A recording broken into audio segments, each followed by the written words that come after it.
Dave O'Grady here for Sportdec. You can download our app on the App Store and the Google Play Store. We're delighted to be joined by Stephen Elliott once again, former Scottish Cup winner with Hearts. And Stephen, we're here to talk about your former club Hearts. Ian Cathro sacked. What's going on? Yeah, ultimately I think getting knocked out of the League Cup in pre-season was the nail in his coffin. Finishing third in the group, which I think had 3 part-time clubs, it's nowhere near good enough for a huge club like Hearts. And that, along with he's probably poorish enough performance last year, was the reason why he's not there anymore. How much of it is down to Craig Levein at the club? Because I know a lot of Hearts fans do feel that he's having an overdue influence almost. Yeah, well, obviously Levein, when he's director of football there, when he appointed Cathro, a lot of people were thinking, is he going to be a little puppet for Levein in the dressing room, somebody that kind of does wherever he says and he's kind of easy to kind of dictate? And I don't know for sure, but it did seem that way with some of the footage we seen last year where him handing messages down and stuff like that. So to see him getting sacked was no major surprise for me, although I felt a little bit sorry for him because I think Levein could have helped him a little bit in the season by coming out, using his experience to kind of shelter him a little bit from certain situations. But in saying that, results aren't good enough, and in football, when that happens, usually sacking follows for the manager. Yeah, do you think he kind of almost hung him out to dry, which we've seen with a few clubs like that? Yeah, I don't know whether Levein is protecting himself a little bit, like by kind of hiding behind his role at the moment and basically having Cathro there as the guy to kind of face the media. Even now, obviously, he's got rid of them.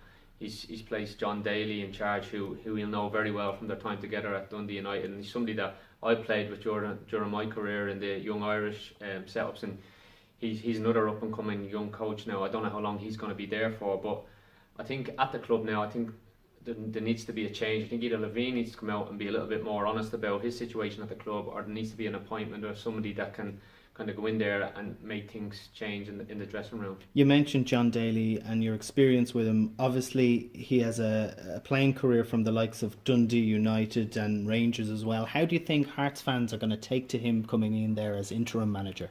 Well, he's obviously, he himself probably won't know how long he's going to be in that role for, but one thing he will have that Cathro didn't have is he's got that playing experience, what a lot of people say can help, and he knows Scottish football. He's played at some big clubs. Like you say, he's at Dundee United, he had a spell at Rangers, and he's been coaching with the Academy of Hearts over the last couple of seasons. So he's somebody that should have the respect of the dressing room. But again, as I said, whether he'll be the one making the decisions, I'm not too sure, as long as I think Craig Levein might have a big say in that one. Yeah, it could be a danger that nothing changes. Who do you think should take over? And I know a lot of Hearts fans are going to ask the question, would it really matter if that type of influence is still there at the club? Well, this is it. Like I feel personally, I think when I was at the club, the managers I had were big personalities and they were really good man managers. And I don't know. I think the club needs to kind of get somebody in there who can go in and demand respect straight away in the dressing room. I know there's been a few names mentioned. I see Stephen Presley being mentioned, who I worked briefly with at Coventry. He's got a lot of history with the club. I think obviously Paulo Sergio, I'd heard him saying he's putting his name in the hat. So it won't be for the lack of people wanting the job, but it's about getting the right man for it. And I think it's going to be a really important decision for the club going forward. Expectations for the season. Obviously, Hearts are about to kick things off, and a couple of tough games to say the least coming up. But where do you see Hearts finishing up? I mean, do you think they need to bring in more personnel?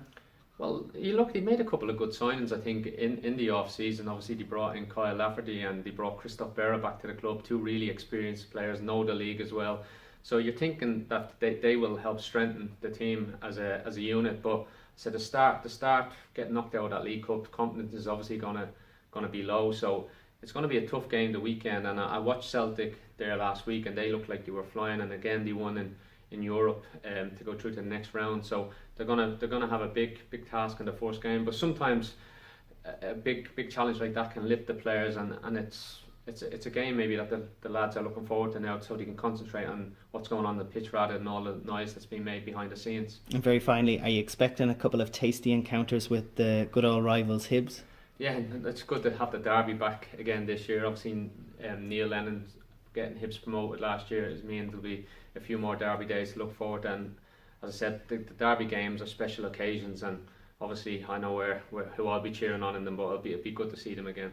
Well, you can follow all the Hearts games and indeed all the games in Scotland by downloading the Sportdec app. Stephen Elliott, thanks so much. Cheers, Dave.